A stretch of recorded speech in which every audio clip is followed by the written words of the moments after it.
नमस्कार दोस्तों, Shete homeo clinic के इस चैनल में आपका स्वागत है। आज हम बात करेंगे मेनोपॉज की।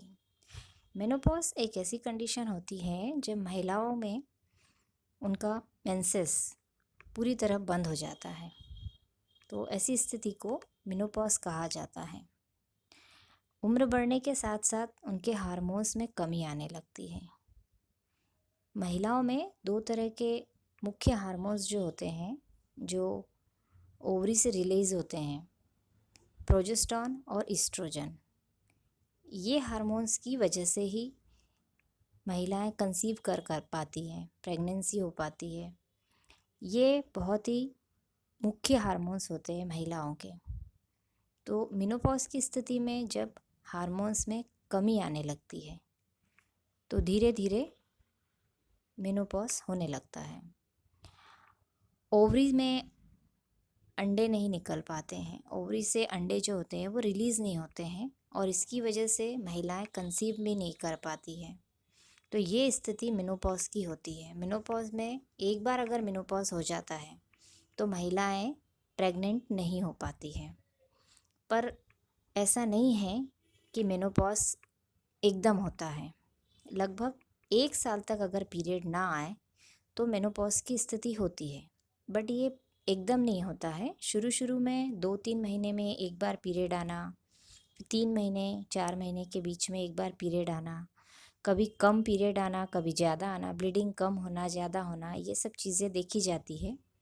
तो ये मेनोपॉज की पहले की स्थिति होती है, जिसे पेरीमेनोपॉज कहा जाता है।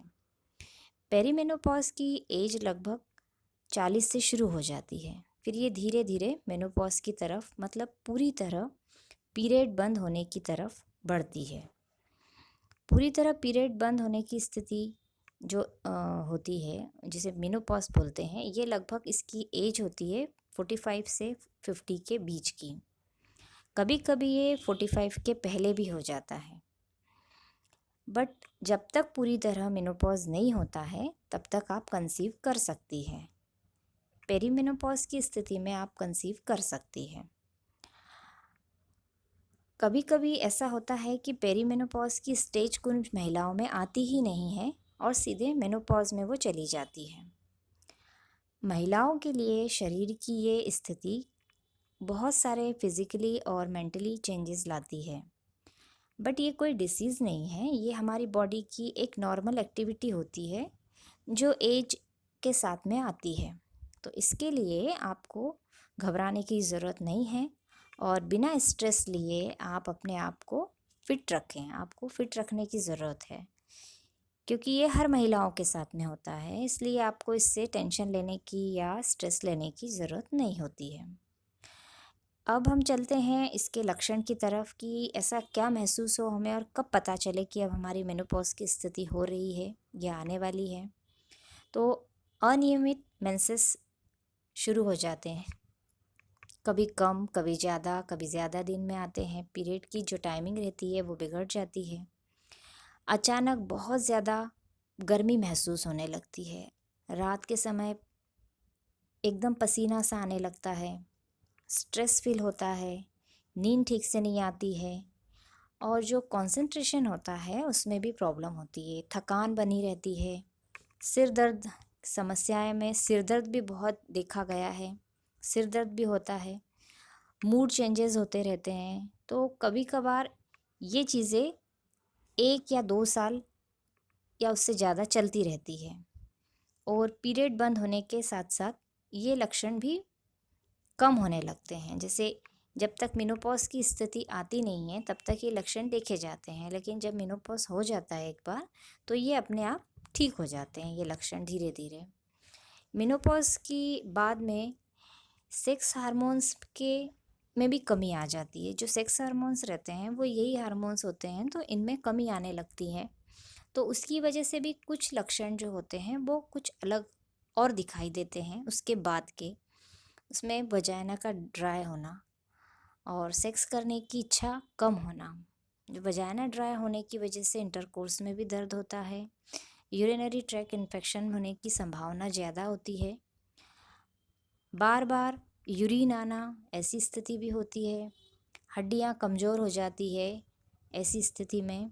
और आपको कैल्शियम की भी कमी आने लगती है। स्किन का ड्राई होना, सेंसिटिव होने लगती है बहुत ज़्यादा स्किन।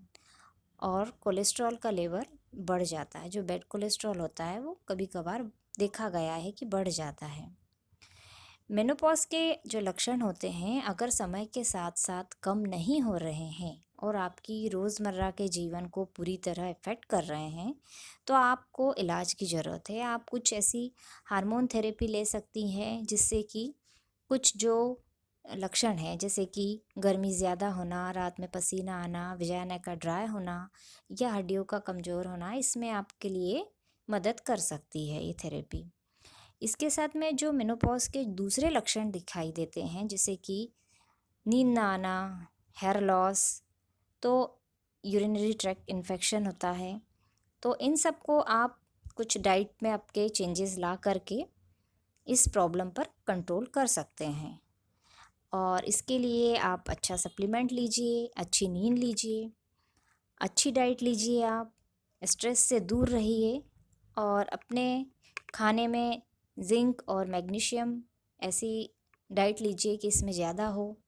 साथ साथ विटामिन डी जो बहुत ज़रूरी है महिलाओं के लिए, वो लीजिए। विटामिन ई लीजिए और मन को शांत रखिए, स्ट्रेस फ्री रहिए।